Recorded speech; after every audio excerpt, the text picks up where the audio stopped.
വാർത്തകൾ തുടരുന്നു. സൈനിക നടപടിയിലൂടെ അമേരിക്ക തട്ടിക്കൊണ്ടുപോയ വെനസ്വലൻ പ്രസിഡന്റ് നിക്കോളാസ് മഡൂറോയെയും ഭാര്യയെയും ന്യൂയോർക്കിലെ കോടതിയിൽ ഹാജരാക്കി.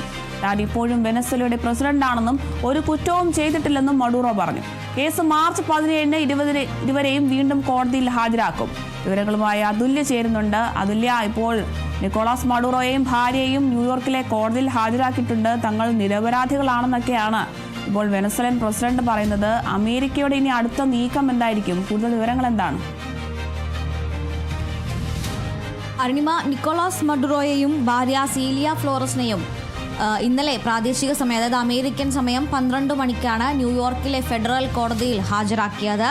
ലഹരി സംബന്ധമായ 4 കുറ്റങ്ങളാണ് മഡൂറോയ്ക്കും ഭാര്യയ്ക്കും മേൽ ചുമത്തിയിട്ടുണ്ടായിരുന്നത്. എന്നാൽ താൻ കുറ്റമൊന്നും ചെയ്തിട്ടില്ല എന്നും മാന്യനായ ഒരു വ്യക്തിയാണെന്നും ഇപ്പോഴും, അതായത് ഈ ആക്രമിക്കപ്പെട്ട് ഇങ്ങോട്ട് പിടിച്ചു കൊണ്ടുവന്ന ശേഷവും താൻ വെനസ്വേലയുടെ പ്രസിഡന്റായി തന്നെ തുടരുകയാണെന്നുമാണ് നിക്കോളാസ് മഡൂറോ കോടതിയിൽ വ്യക്തമാക്കിയത്.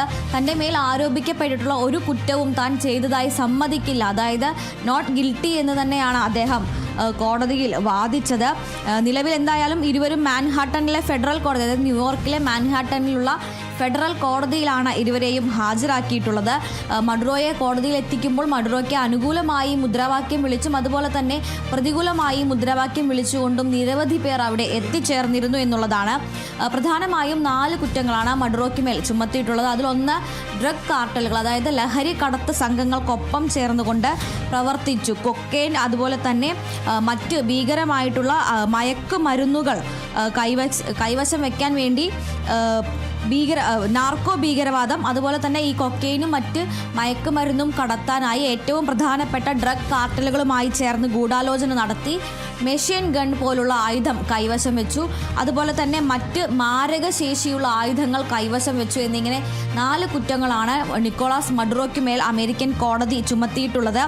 മെക്സിക്കോയുടെ സിനലോവ കാർട്ടൽ, സെറ്റാസ് കാർട്ടൽ, അതുപോലെ തന്നെ കൊളംബിയൻ FRC റിബൽസ് എന്ന് പറയുന്ന ഒരു ഡ്രഗ് കാർട്ടൽ, വെനസ്വേലയിലെ ട്രെൻഡെ അരാഗുവ ഗ്യാങ് എന്നിവയ്ക്കൊപ്പം ചേർന്നാണ് ഇയാൾ നാർക്കോ ഭീകരവാദം, അതായത് മറ്റ് രാജ്യങ്ങളിലേക്ക്, തങ്ങളുടെ എതിരാളികളായിട്ടുള്ള രാജ്യങ്ങളിലേക്ക് മയക്കുമരുന്ന് കടത്തുകയും അവിടെ മയക്കുമരുന്ന് വ്യാപിപ്പിക്കുകയും ചെയ്യുക എന്നതിനെയാണ് നാർക്കോ ഭീകരവാദം എന്നതുകൊണ്ട് വിശേഷിപ്പിക്കുന്നത്. ഇത്തരത്തിൽ നാർക്കോ ഭീകരവാദം നടത്തി എന്നാണ് മഡൂറോയ്ക്ക് മേൽ ആരോപിച്ചിട്ടുള്ള കുറ്റം. എന്നാൽ താൻ ലഹരിക്കടത്തുമായി ബന്ധപ്പെട്ടിട്ടുള്ള ഒരാളല്ല എന്നാണ് മഡൂറോ പറയുന്നത്. എന്തായാലും നിലവിൽ ഇവരെ ഇന്നലെ കോടതിയിൽ ഹാജരാക്കി. ഇനി വീണ്ടും മാർച്ച് 17-നാണ് കോടതിയിൽ വീണ്ടും ഹാജരാക്കുക. അഭിഭാഷകനായിട്ടുള്ള ബാരി പൊള്ളാക്കാണ് ഇവർക്ക് വേണ്ടി ഹാജരായത്. ഇതിനു മുൻപും ഇത്തരത്തിൽ നിരവധി വിദേശ പൗരന്മാരെ അമേരിക്ക ഇത്തരത്തിൽ പലപ്പോഴും ഇല്ലീഗൽ ഇമിഗ്രൻ്റ് ഒക്കെ പോലെയുള്ള കാരണങ്ങളാൽ പിടിക്കപ്പെട്ട് വരുന്ന നിരവധി വിദേശികളെ രക്ഷിച്ചെടുത്തിട്ടുള്ള ഒരു അഭിഭാഷകനാണ് ബാരി പൊള്ളാക്ക്. ഈ ബാരി പൊള്ളാക്കാണ് മഡൂറോയ്ക്ക് വേണ്ടിയും ഹാജരായിട്ടുള്ളത്. എന്തായാലും ഇനി വീണ്ടും മാർച്ച് 17-നാണ് ഇവരെ വീണ്ടും കോടതിയിൽ ഹാജരാക്കുക. അതുവരെ ഇരുവരെയും ഫെഡറൽ പ്രിസൺ, അതായത് ഇത്തരത്തിലുള്ള ഫെഡറൽ കുറ്റകൃത്യങ്ങൾ കൈകാര്യം ചെയ്യുന്ന പ്രത്യേക ജയിലിലായിരിക്കും താമസിപ്പിക്കുക.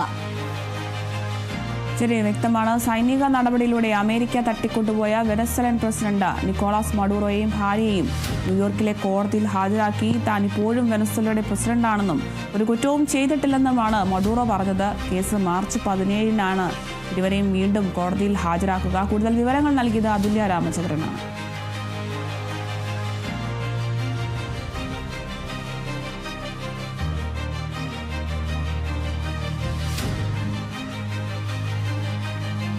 വടക്കൻ നൈജീരിയയിലെ നൈജറിൽ സായുധ സംഘം നടത്തിയ